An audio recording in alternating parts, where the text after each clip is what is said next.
ada di dalam terang, maka kita beroleh persekutuan seorang dengan yang lain. Dan darah Yesus, anaknya itu menyucikan kita daripada segala dosa. Dalam 1 Yohanes, dua sifat Allah dikatakan sebagai Allah itu terang dan Allah itu kasih. God is light and God is love.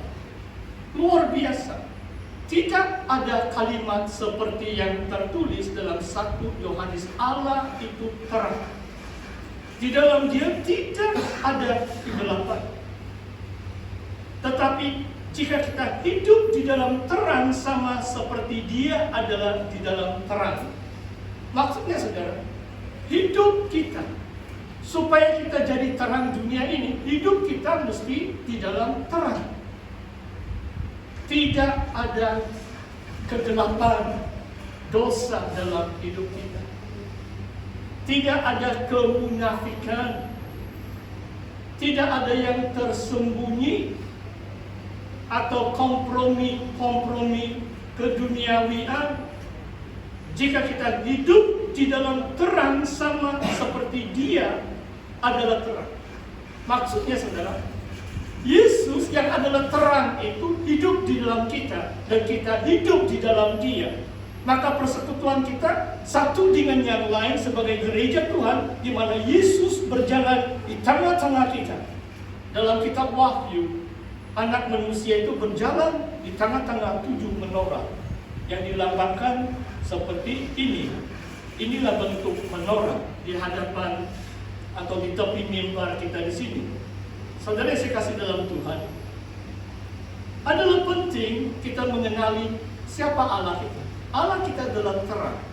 Supaya kita menjadi terang, kita harus atau wajib hidup di dalam terang itu. Sebab kita secara semula jadi, kita bukan terang. Hanya Tuhan Yesus adalah terang. Kalau kita hidup di dalam terang itu, kamulah adalah terang dunia. Injil Yohanes, Yesus mengatakan, akulah terang dunia. Dan dia juga mengatakan, kamu adalah terang dunia. Bagi murid yang hidup di dalam Yesus, mereka bersama Tuhan Yesus adalah terang dunia ini. Saudara, saya mau baca sekarang dalam 2 Korintus bab yang keempat. Saya tidak akan menguraikan setiap ayat. Cuma saya mau mengatakan sebenarnya terang yang paling penting yang kita bawa ke dalam dunia ini ataupun bercahaya di dunia ini adalah terang Injil Kristus. Saya ulangi saudara, kita bercahaya terutama sekali waktu kita membawa atau memberitakan Injil Kristus. Karena Injil Kristus sendiri yang dapat menyelamatkan manusia daripada genggaman kegelapan atau kerajaan gelap, supaya mereka berpindah kepada kerajaan terang bila mereka bertobat dan percaya kepada Tuhan Yesus. Saya mau baca di sini saudara, 2 Korintus 4 ayat 1. Oleh kemurahan Allah kami telah menerima pelayanan ini. Karena itu kami tidak tawar hati, tetapi kami menolak segala perbuatan tersembunyi yang memalukan. Kami tidak berlaku licik dan tidak memalsukan firman Allah. Sebaliknya kami menyatakan kebenaran, dan dengan demikian kami menyerahkan diri kami untuk dipertimbangkan oleh semua orang di hadapan Allah. Jika Injil yang kami beritakan masih tertutup juga, maka ia tertutup untuk mereka yang akan binasa, yaitu orang-orang yang tidak percaya, yang fikirannya telah dibutakan oleh ilah zaman ini, sehingga mereka tidak melihat cahaya Injil tentang kemuliaan Kristus yang adalah gambaran Allah. Sebab bukan yang diri kami yang kami beritakan, tetapi Kristus Yesus sebagai Tuhan, dan diri kami sebagai hamba-Mu karena kehendak Yesus.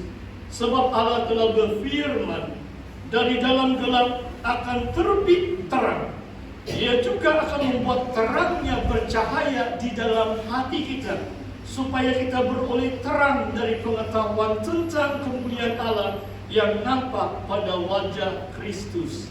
Oh saudara, kalau saya khotbah beberapa ayat ini mungkin 2 jam tidak dapat untuk menguraikan. Cukup padat, cukup indah bahagia firman Tuhan.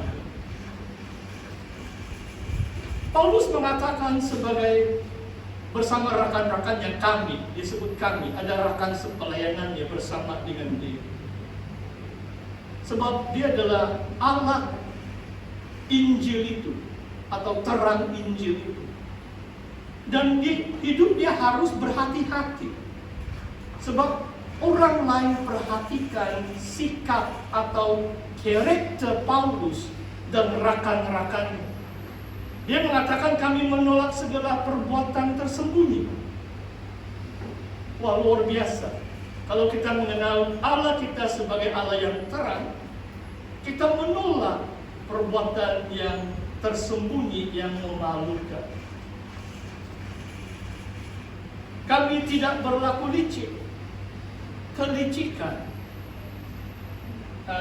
Kadang-kadang manusia ini, Tuhan cipta manusia itu lurus. Dalam kitab Pengkhotbah mengatakan Tuhan menciptakan manusia itu benar atau lurus, righteous or upright. Tetapi manusia itu banyak dalih. Karena banyak dalih dan alasan, manusia itu licik. Sebab susah mau ikut jalan yang lurus. Tapi kalau mau jadi terang, bukan saja menanggalkan perbuatan tersembunyi yang memalukan, tetapi tidak berlaku licik. Ada ketulusan, kejujuran, integrity dalam hidup kita. Dan ketiga, tidak memalsukan firman Allah. Luar biasa. Saya rasa saya hanya kenal mungkin tidak sampai 50% jemaah yang ada di sini. Saya baru merayakan ulang tahun saya dalam Kristus selama 40 tahun. Sejak 17 tahun saya mengenal Kristus. Dan saya tahu sebagai hamba Tuhan sudah mau dekat 28 tahun, hamba Tuhan penuh masa. Saya tahu boleh saja saya memalsukan firman Tuhan. Kalau takut dengan pembesar atau pemimpin atasan, mungkin mau share yang lembut-lembut saja, mau jaga hati orang saja. Hati-hati. Lebih baik saya kerja sekuler daripada jadi nabi palsu atau memalsukan firman Allah demi mendapat sesuap nasib. Hati-hati. Kadang-kadang semakin lama kita berada di dalam Tuhan, semakin kita pakar dalam Alkitab, semakin kita pandai putar balik itu firman Tuhan. Wah, firman Tuhan ini luas. Kisah Rasul 20 mengatakan, Paulus mengatakan, aku menyampaikan seluruh maksud Tuhan. 2 kali diulangi. The total counsel of God, the whole counsel of God. Bukan sembunyi-sembunyi separuh. Di antaranya adalah kalau saya tidak sanggup menegur melalui firman Tuhan, saya tidak layak menjadi hamba Tuhan. 2 kali Paulus katakan dalam Galatia, dalam Tesalonika, kalau aku masih menyenangkan manusia, aku tidak layak menjadi hamba Kristus. Kenapa saudara?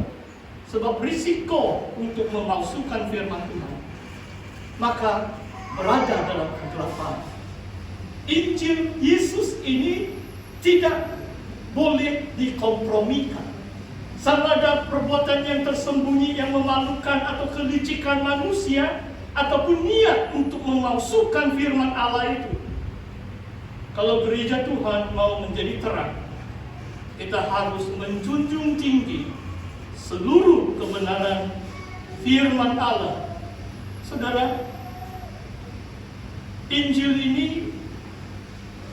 dalam ayat yang terakhir mengatakan, bagi kita yang sudah mengenal Tuhan, terangnya bercahaya dalam hati kita. Bila kita baru pertama menerima Kristus, ada satu kalimat mengatakan hati kita diterangi, kan? Dulu kita hidup dalam kegelapan. Saya masih ingat waktu saya terima Tuhan 40 tahun 4 bulan yang lalu, 24 April tahun 82, hati saya diterangi. Dulu saya tidak mengenal Tuhan, walaupun ada agama namanya Kristen juga. Tetapi saya tidak mengenal Tuhan secara pribadi. Saya masih hidup dalam kegelapan. Tetapi waktu saya percaya Yesus, hati saya diterangi. Saya tahu, saya mengenal akan kemuliaan Allah yang nampak pada wajah Kristus. Sebenarnya tidak ada orang yang menginjili saya. Mungkin kesempatan saya bersaksi sebab ulang tahun 40 sudah baik. Layak sudah bersaksi malah. Kalau sudah 40 tahun. Ini jam 11 malam, saya 17 tahun di kamar di university. Jadi di tempat saya menginap lah dekat university. Tiba-tiba ada cahaya. Ada pribadi datang di tengah-tengah kamar. Saya berlutut. Saya mulai menangis. Mungkin 2 jam. Memang melewati tengah malam sudah. Terang saja. Kemuliaan Allah yang nampak pada wajah Kristus. Dan saya percaya pribadi yang datang kepada saya sampai saya lahir kembali saat itu adalah Yesus Kristus. Kemuliaan Allah yang nampak dalam wajah Kristus. Itu diantara sebab saya masih bertahan dalam pelayanan. Sebab saya tahu Kristus yang memanggil saya, bukan manusia. Bukan surat perlantikan dari pemimpin manusia, tetapi baptisan dan urapan Roh Kudus yang saya terima dalam hari-hari atau minggu-minggu pertama saya mengenali Tuhan Yesus 40 tahun yang lalu. Saudara, kalau kita tidak mengalami itu, tidak mungkin kita menyampaikan kepada bangsa-bangsa terang Injil Tuhan. Kita perlu diterangi dulu, baru menerangi orang lain. Tidak mungkin kita memimpin orang lain kepada kebenaran kalau hidup kita masih dalam ketidakkebenaran itu. Tidak mungkin kita memimpin orang kepada terang kalau hidup kita masih berada dalam kegelapan. Saudara, sebenarnya ayat mas dalam teks bab 5 Matius itu adalah hendaklah perbuatan baikmu di hadapan manusia, di depan orang, supaya mereka melihat dan memuliakan Bapakmu di surga. Oh, luar biasa. Kadang-kadang ayat ini sangat penting, saudara. Sebab kadang-kadang sebahagian besar orang Kristen, dia begitu rendah hati. Kalau saya buat sesuatu, janganlah orang lihat. Nanti hilang saya punya upah. Kadang-kadang kita boleh pikir begitu. Memang ada tempatnya. Ini kerendahan hati tidak lari dari itu. Tapi jangan terlalu rendah hati. Sebab dalam ayat Injil Matius mengatakan, biarlah perbuatanmu dilihat oleh orang. Kalau orang tidak melihat, bagaimana mereka memuji nama Tuhan kan? Bukan kita minta dipuji, bukan kita menunjuk-nunjuk, Tuhan melihat dalam hati. Tetapi ada waktu dan tempatnya perbuatan-perbuatan baik kita dilihat oleh semua orang, supaya bangsa-bangsa yang tidak mengenal Tuhan akan memuliakan nama Bapa di surga. Saudara,